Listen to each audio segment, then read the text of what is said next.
वीरता और समझदारी हमें इतिहास के पन्नों में जगह देती है।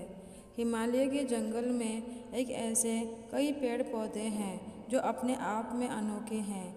ऐसे पेड़ पौधे और कहीं नहीं पाए जाते। इस पर लगने वाले फल और फूल सबसे अलग होते हैं।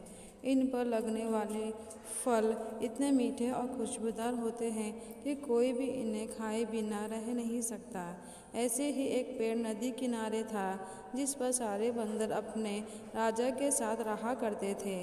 बंदरों के राजा का नाम महाकपि था।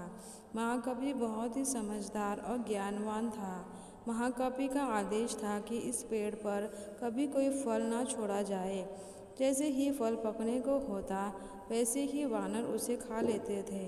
महाकपि का मानना था कि अगर कोई पका फल टूटकर नदी के रास्ते किसी मनुष्य तक पहुंचता तो ये उनके लिए बहुत ही हानिकारक हो सकता है। सभी वानर महाकपि की इस बात से सहमत थे और उनकी आज्ञा का पालन करते थे। लेकिन एक दिन एक पका फल नदी में जा गिरा जो पत्तियों के बीच छुपा हुआ था। वह फल नदी में बहकर एक जगह पहुंच गया जहां एक राजा अपनी रानियों के साथ घूम रहा था। फल की खुशबू इतनी अच्छी थी कि आनंदित होकर रानियों ने अपनी आंखें बंद कर ली। राजा भी इस खुशबू पर मोहित हो गया। राजा ने अपने आसपास निहारा तो उसे नदी में बहता हुआ फल दिखाई दिया। राजा ने उसे उठाकर अपने सिपाहियों को दिया और कहा कि कोई उसे खाकर देखे कि ये फल कैसा है। एक सिपाही ने उस फल को खाया और कहा कि ये तो बहुत ही मीठा है। इसके बाद राजा ने भी उस फल को खाया और आनंदित हो उठा। उसने अपने सिपाहियों को उस पेड़ को खोज निकालने का आदेश दिया जहाँ से ये फल आया था। काफ़ी मेहनत के बाद राजा के सिपाहियों ने पेड़ को खोज निकाला। उन्हें नदी किनारे वो सुंदर पेड़ नजर आ गया। उस पर बहुत सारे बंदर बैठे हुए थे।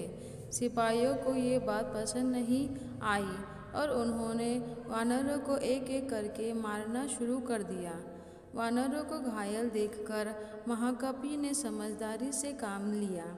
उसने एक बांस का डंडा पेड़ और पहाड़ी के बीच पुल की तरह लगा दिया। महाकपि ने सभी वानरों को उस पेड़ को छोड़कर पहाड़ी की दूर तरफ जाने का आदेश दिया। वानरों ने महाकपि की आज्ञा का पालन किया और वो सभी बांस के सहारे पहाड़ी के दूसरे ओर पहुंच गए। लेकिन इस दौरान डरे सहमे बंदरों ने महाकपि को बुरी तरह से कुचल दिया। सिपाहियों ने तुरंत राजा के पास जाकर सारी बात बताई। राजा महाकपि की वीरता से बहुत प्रसन्न हुए और सिपाहियों को आदेश दिया कि महाकपि को तुरंत महल लेकर आए और उसका इलाज करवाए। सिपाहियों ने ऐसा ही किया। लेकिन जब महाकपि को महल लाया गया तब तक वो मर चुका था। इस कहानी से हमें ये सीख मिलती है कि वीरता और समझदारी हमें इतिहास के पन्नों में जगह देती है।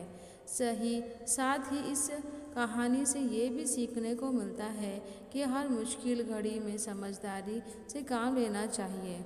अगर आपको यह कहानी पसंद आए तो प्लीज़ लाइक, शेयर और सब्सक्राइब कीजिए। मेरी ये कहानी सुनने के लिए आपका बहुत बहुत धन्यवाद।